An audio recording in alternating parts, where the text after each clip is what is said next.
యేసు రక్తమే జయం పరిచర్య ప్రైజ్ ద లార్డ్. మార్చి 8వ తేదీ 2024. ఈరోజు దేవుని వాక్యము. ఇంత గొప్ప రక్షణను మనము నిర్లక్ష్యము చేసిన ఎడల ఎలాగూ తప్పించుకుందుము? హెబ్రీలకు రాసిన పత్రిక 2వ అధ్యాయం 3వ వాక్యము.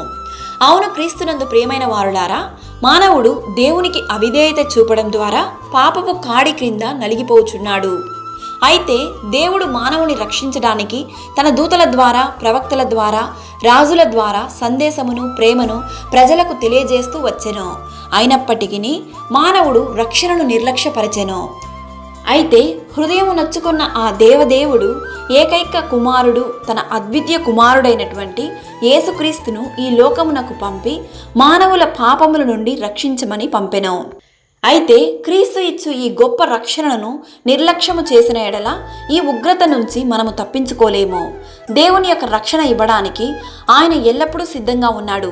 ఆ రక్షణను పొందుకోవడానికి మనం సిద్ధంగా ఉన్నామా అని మనల్ని మనం పరీక్షించుకుందాం. ఇదే రక్షణ దినం, ఇదే అనుకూల సమయం కనుక దేవుడు ఇచ్చేటటువంటి రక్షణను నిర్లక్ష్యము చేయక ఉగ్రత నుండి తప్పించుకుందుము. ఆమేన్. God bless you. యేసు రక్తమే జయం పరిచర్యలో మీ సహోదరి.